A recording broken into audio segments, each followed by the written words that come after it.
Everyone, आज जो हमारा वीडियो होने वाला है तो पंचायती राज पे होने वाला है। तो और पंचायत में जो चुनाव आ रहे हैं तो उसको लेकर हम लोग एक वीडियो बनाने वाले हैं। और अभी हम लोग जाएंगे मुखिया के उम्मीदवार जो हैं उनसे जाके मिलेंगे और उनसे बात करेंगे कि कैसे वो उसका क्या स्ट्रेटेजी रहने वाला, क्या प्लान रहने वाला है। तो चलते हैं उनके पास और उनसे जाके बात करते हैं कि कैसे क्या होगा आगे, उन लोग का तैयारी क्या है। मुखिया पद पे खड़े हुए हैं तो चलते हैं, चलिए उनसे मिलके बात करते हैं। तो अभी हम मदन मुंडी पंचायत के मुख्य प्रत्याशी के घर आए हैं। तो प्रत्याशी का नाम है उदय भैया और हम लोग यहाँ से आए हैं उदय भैया से कुछ बातचीत करने। यहाँ पे जो मुखिया पद पे खड़े हुए हैं हमारे उदय भैया, तो उससे बात करेंगे और जानेंगे, कुछ सवालों का जवाब करेंगे इनसे। और पहले मैं उदय भैया का स्वागत करता हूँ और सवाल जवाब करेंगे। तो आइए, पहला जवाब है कि भैया जैसे जो मुखिया एक होता मुख्य प्रत्याशी, वो क्या होता है? एक मुखिया प्रत्याशी का क्या रोल है पंचायत और गांव में? तो इसके बारे में धन्यवाद दीपक। सबसे पहले आपको धन्यवाद देना चाहता हूँ। पंचायती राज व्यवस्था 1972-73 में आई है। इसको लोकल सेल्फ गवर्नमेंट भी कहते हैं, स्थानीय स्वशासन। यह महात्मा गांधी की बहुत ही दूरदर्शी एक योजना थी, जिसके माध्यम से तो देश में तो एमएलए एमपी होते हैं, लेकिन उसके रहने के बावजूद भी गांव का विकास पूरी तरह से नहीं हो पाता था। आम आदमी तक लाभ नहीं पहुंचता था। उनके दिमाग की उपज थी कि क्यों ना एक लोकल सेल्फ गवर्नमेंट की स्थापना की जाए जो जन जन तक यह सेवा प्रदान की। इसी के तहत पंचायती राज व्यवस्था आई है। त्रिस्तरीय पंचायती राज व्यवस्था आई है, जिसमें जिला स्तर पर जिला परिषद है, अनुमंडल स्तर पर पंचायत समिति है और अब हम जो खुद प्रत्याशी हैं ग्राम स्तर पर मुखिया का है। तो क्या है कि मुखिया प्रत्याशी है तो ग्राम का समुचित विकास कैसे हो, लाभ जो सरकारी योजनाओं का लाभ है वो हर एक नागरिक तक कैसे पहुंचा, जो दबे हैं, कुचले हैं या सामाजिक रूप से शोषित वर्ग हैं या बहुत ही गरीब हैं, उनको सरकार के द्वारा लाभ तो आता ऊपर से, लेकिन उनको दिया नहीं जा रहा किसी कारणवश। इन सारी चीज़ों का गांव को विकास को देखते हुए, गांव के डेवलपमेंट को देखते हुए ये मुखिया प्रत्याशी आते हैं कि हमारे गांव का विकास हो, सेवा करें, जनता के बीच जाएं, अपनी छवि को भी बनाएं और पूरा तन मन धन से पूरा जो भी योजनाएं हैं उसको धरातल पर लाया जा सके, पंचायत का विकास किया जा सके। आपको मैं बता देना चाहता हूँ दीपक जी, हमारे पंचायत में 2 गाँव हैं, मदन मुंडी और करंजिया। ज़्यादा बड़ा पंचायत भी नहीं, 2 गांवों का पंचायत है। आप एक मुखिया चाहे तो बहुत अच्छा, महीना में 2 बार भी घूमे तो गांव के हर एक नागरिक का प्रॉब्लम को वो जान सकता है, दूर करने की कोशिश कर सकता है। हर प्रॉब्लम को एक साथ दूर नहीं किया जा सकता, 5 साल समय मिलता है, कोशिश किया जा सकता है हर एक नागरिक तक पहुँचे और एक जो समस्या है उसको सुलझाने का प्रयास किया जाए। तो अगला क्वेश्चन है उदय से कि जैसे आप मुखिया पद पे खड़े हुए तो कुछ प्लान लेके खड़े होंगे, कुछ जो प्लान है वो प्लान लेके खड़े होंगे, तो वो प्लान क्या है जी? हम लोग पढ़े लिखे हैं, युवा हैं और ये हमारी सोच भी बहुत अच्छी है। आपने बहुत अच्छा सवाल किया। आम जनों तक, ग्रामीण तक ये चीज़ पहुंचनी चाहिए। मेरे पास बहुत अच्छे प्लान है। सबसे अच्छा प्लान है शिक्षा के क्षेत्र में। ग्रामीण स्तर पे जो हमारे विद्यालय हैं, सरकारी विद्यालय, उनके शिक्षक जो लोग जो हैं 70,000 60,000 सैलरी मिलती है, फिर भी बच्चे लोग प्राइवेट स्कूल की ओर पलायन करते हैं क्योंकि अच्छा से पढ़ाई नहीं होती है। या मिड डे योजना की बात हो या जो भी शिक्षा मिलनी चाहिए, इतने पैसा खर्चा करने के बावजूद भी वो शिक्षा का लाभ नहीं कर पाते। सबसे पहले मुझे उसमें परिवर्तन लाना है, शिक्षा व्यवस्था को सुधारना है। स्कूल के शिक्षक समय पे पहुँचे कि नहीं, बच्चे को जो लाभ मिलना चाहिए वो मिल रहा है कि नहीं, विद्यालय परिसर साफ सुथरा है कि नहीं, cleanliness is next to godliness, ये सब चीज़ें जो है होनी चाहिए। वातावरण बहुत अच्छा होना चाहिए, बच्चे का बौद्धिक, मानसिक और शारीरिक विकास होना चाहिए। शिक्षा के क्षेत्र में मैं ये काम करना चाहता हूँ। दूसरी बात है स्वास्थ्य के क्षेत्र में भी मैं काम करना चाहता हूँ। दीपक जी, मैं आपको बता दूँ, हमारी एक फाउंडेशन चलती है जिसका नाम है जीवन सवेरा फाउंडेशन। मैं उसका डायरेक्टर भी हूँ। गूगल पे इसे सर्च किया जा सकता है। आप जाएंगे, जीवन सवेरा फाउंडेशन खोलेंगे, उसके माध्यम से किसी भी असहाय या किसी को भी ब्लड की आवश्यकता हो, मैं तो पंचायत की बात करता हूँ, अगर जिले में भी ज़रूरत पड़े या राज्य में भी ज़रूरत पड़े, हम उसके माध्यम से दिलाने का प्रयास किए हैं। करते भी आए हैं और करेंगे। स्वास्थ्य के क्षेत्र में यहाँ कैंप लगाया जा सके, अच्छी से अच्छी स्वास्थ्य सुविधाएं मुहैया कराई जा सके और जो गरीब लोग हैं उनका फ्री में जांच शिविर के माध्यम से मैं अपने फाउंडेशन के माध्यम से करवाना चाहता हूं कि कोई भी लोग बीमार नहीं रहें। हेल्थ इज़ वेल्थ का जो नारा है वो बुलंदियों पे जाए। आप शारीरिक विकास की, और अगर में आपका शारीरिक विकास होगा तभी बौद्धिक विकास होगा और उसके बाद ही सब चीज़ होगा। ये चीज़ हो गए। अब बात रही तीसरी, शिक्षा क्षेत्र हो गया, स्वास्थ्य का क्षेत्र हो गया, उसके बाद गांव के जितने भी दबे कुचले लोग हैं या जिनको जो सुविधाएं मिलनी चाहिए सरकारी योजना, जैसे किसी का ये प्रधानमंत्री आवास योजना हो गया, कोई वृद्ध हैं उन्हें वृद्धा पेंशन नहीं मिला, कोई विकलांग है विकलांग पेंशन नहीं मिल रहा, कोई विधवा हो गई है उनको कई सालों से विधवा पेंशन नहीं मिल रहा। सरकार की योजनाएं हैं कि सबों को मिलनी चाहिए, उसका एक क्राइटेरिया है। मैं वो सब संघर्ष करके वो सब चीज़ दिलाने का काम करूंगा और कराना चाहता भी हूं। और भी बात है, हमारा गांव में भी बहुत सारे जितने नाली का काम हो, दोनों गलियां मेरे बहुत परेशान रहती है, नाली का काम हो, ड्रेनेज व्यवस्था बहुत तंदुरुस्त हो, लोग आए जाएं देखें कि हमारा गांव साफ सुथरा हो, छठ घाट का जो है सौंदर्यीकरण वो हो। ऐसे बहुत सारी चीज़ें हैं जो मैं करना चाहता हूँ, ग्रामीणों के बीच में रह के, और पंचायत का विकास करना चाहता हूँ और पंचायत को बहुत दूर तक ले जाना चाहता हूँ। यही सारी हमारे उद्देश्य भी हैं। तो उदय भैया, अगला क्वेश्चन जो हमारा है वो नव युवकों को लेकर, नव युवक जो युवक हैं उनको मतलब आप क्या राय देने, क्या मैसेज देना चाहेंगे इस वीडियो के माध्यम से?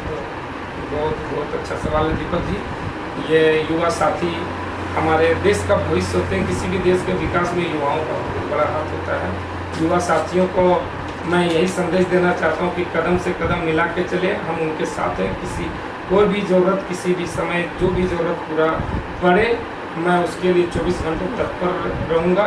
युवा साथी बढ़ चढ़ कर हिस्सा लें, अपने शिक्षा के क्षेत्र में भी आगे बढ़ें, खेलकूद के क्षेत्र में भी आगे बढ़े। जो ज़रूरत है, मैं प्रत्याशी के रूप में ये आपको आश्वासन देना चाहता हूँ या भरोसा दिलाना चाहता हूँ, अगर किसी चीज़ की कोई अगर कमी हो तो मैं उसे पूरा करने की कोशिश करूँगी पूरी युवाओं के साथ में। यही बात। तो भैया, जैसे हम आपसे एक सवाल करना चाहते हैं, जैसे गांव में जो तो पंचायत में जो आता है योजना, तो योजनाओं के बारे में तो थोड़ा विस्तार से कुछ बता देंगे? बिल्कुल, मैं पहले भी बोला हूँ दीपक जी कि इसके लिए शिक्षित होना बहुत ज़रूरी है। आपको आपके पंचायत में सरकार के द्वारा लैपटॉप दी गई है, कंप्यूटर सिस्टम दिया गया है। सारी योजनाएं जो होती है पंचायत में, जो भी आते हैं राज्य सरकार से आए या केंद्र सरकार से, सारी योजनाएं कंप्यूटर पे ऑनलाइन के माध्यम से गांव का विकास कहाँ करना है, कैसे करना है, सारा योजना उसमें दिया हुआ रहता है। हमारे मुखिया जी लोग, बहुत सारे मुखिया जी हैं जो एंड्रॉयड मोबाइल भी नहीं चलाना जानते हैं, कंप्यूटर चलाना कैसे जाने, तो योजना का पूर्ण रूप से उन्हें ज्ञान भी नहीं होता, खोल के देख भी नहीं पाते हैं। सारा योजना जो है आपका दिया हुआ रहता है। इसके लिए शिक्षित होना जरूरी है और सारी योजनाओं को खोल के देखिए, क्या क्या योजनाएं गांव में चल रही विकास कार्यों के लिए। ये सारी योजना यही सब है कि उसको देख के घर तक पहुँचाया जा सके। और एक और क्वेश्चन है कि जैसे बहुत सारी योजनाएं आते हैं तो वो जनता के पास पहुंच नहीं पाती है, तो उसे पहुंचाने के लिए आप क्या, यदि आप मुख्य प्रत्याशी में यदि विजय होते हैं तो आप क्या कीजिएगा जो कि हर जनता को पता चले, हाँ ये एक नया योजना आया है, हमारे लिए अच्छा योजना है, तो इसके लिए आप क्या करेंगे? जी बहुत अच्छी। अभी तो भारत में 4G चल रहा है, 5G लॉन्च किया है। बहुत सारे माध्यम है जो जनता तक ये पहुंचाया जा सके। युवा लोग हर एक के पास एंड्रॉयड मोबाइल है, सोशल मीडिया का ज़माना है। सोशल मीडिया के द्वारा, व्हाट्सएप के जरिए, इंस्टाग्राम के जरिए, फेसबुक के जरिए, ये इलेक्ट्रॉनिक मीडिया के जरिए, प्रिंट मीडिया के द्वारा ये सब योजनाओं जो है सो पहुंचाया जा सकता है। आज के ज़माने में बहुत ही सरल चीज़ हो गया है सोशल मीडिया। इसके माध्यम से सारी योजनाओं का लाभ या योजना हमारे हर एक ग्रामीण के पास, हर एक किसी के घर में एंड्रॉयड मोबाइल है, सारे लोग को यह पता चले सोशल मीडिया के जरिए। तो उन्हें जैसे बहुत तो होता है कि जैसे ग्राम सभा में जो होता है सभा बहुत होती है, तो इसके लिए आपका क्या योजना रहेगा सभा को लेकर? जैसे मुखिया प्रत्याशी भी बनते हैं तो सभा एक होता है, तो उस सभा को आप कैसे विस्तृत कीजिएगा जो हर गांव के जो जिसके पास थोड़ा जैसे विकसित नहीं है, जिसके पास थोड़ा जो गरीब है, जिसके पास मोबाइल या उसकी सुविधा नहीं, उसको आप कैसे ये प्रोवाइड कीजिएगा? बिल्कुल बिल्कुल, यह जो है सो ग्राम सभा के माध्यम से, अगर पंचायत में किसी को बताना हो या जानना हो कि योजनाएं कैसी चल रही है, तो बहुत बड़ा माध्यम है जो ब्लॉक स्तर पे ये नियम भी है। ग्राम सभा के माध्यम से आप अनाउंस करके भी बुलवा सकते हैं।